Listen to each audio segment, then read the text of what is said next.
اعوذ باللہ من الشیطان الرجیم بسم اللہ الرحمن الرحیم وحفظا من کل شیطان مارد، اور حفاظت کرنا ہے ہر سرکش شیطان سے۔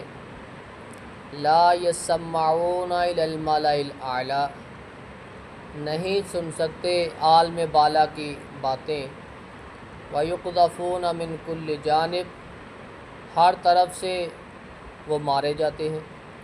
دُحُورًا وَلَهُمْ عَذَابٌ وَاصِبٌ، بھگانے کے لیے اور ان کے لیے دردناک عذاب ہے۔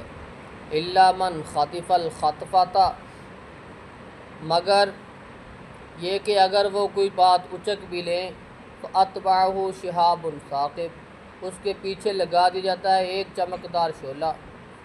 فَاسْتَفْتِهِمْ أَهُمْ أَشَدُّ خَلْقًا، پس آپ ان سے پوچھئے کیا وہ زیادہ سخت ہیں پیدائش میں، امن خلقنا، یا وہ جس کو ہم نے پیدا کیا۔ اِنَّا خَلَقْنَاهُم مِّن طِینٍ لَازِبٍ، بے شک ہم نے ان کو پیدا کیا ایک لیس دار مٹی سے۔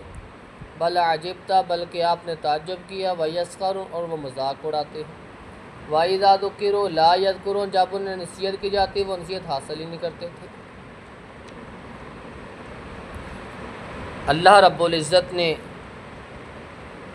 یہ ستارے پیدا کیے، بنائے۔ پہلا فائدہ اس کا کہ آسمان کی خوبصورتی کے لیے،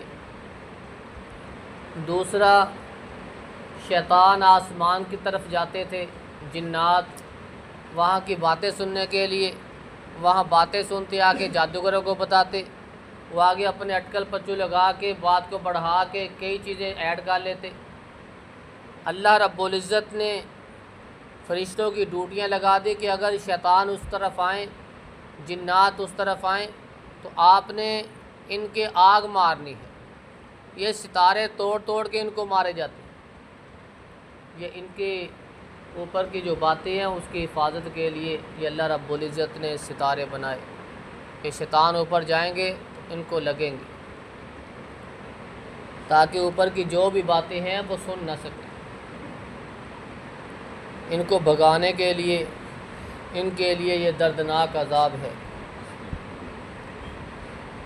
إِلَّا مَنْ خَطِفَ الْخَطْفَةَ فَأَتْبَعَهُ شِهَابٌ ثَاقِبٌ، ہاں اگر کوئی وہاں پہنچنے کی کوشش بھی کرتا ہے، کوئی بات کو لینے کی کوشش کرتا ہے، اس کے پیچھے یہ شعلہ لگا دیا جاتا ہے، وہ اس کے لگتا ہے، اس کو ساڑ کے رکھ دیتا ہے، جلا کے رکھ دیتا ہے۔ فَاسْتَفْتِهِمْ أَهُمْ أَشَدُّ خَلْقًا أَمَّنْ خَلَقْنَا إِنَّا خَلَقْنَا مِن طِینٍ لَازِبٍ، کیا پیدائش کے اعتبار سے یہ جا سکتے ہیں کہ جن کو ہم نے پیدا کیا؟ انسان کو تو ہم نے لیسدار مٹی سے پیدا کیا، من صلصال من حمأ مسنون من صلصال کالفخار، یہ کھنکھناتی مٹی، گارا، کیچڑ، اس سے انسان کو بنایا۔ بل عجبت ویسخرون، آپ نے تعجب کیا، یہ مذاق کرتے ہیں۔ انبیاء علیہم السلام تبلیغ کرتے، یہ مذاق کرتے۔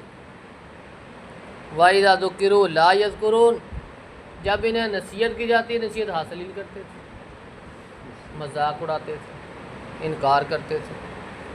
اللہ رب العزت نے انبیاء علیہم السلام کو پیغام دے کر بھیجا، ان لوگوں تک پہنچایا، کچھ نے قبول کیا، باقیوں نے انکار کر دیا۔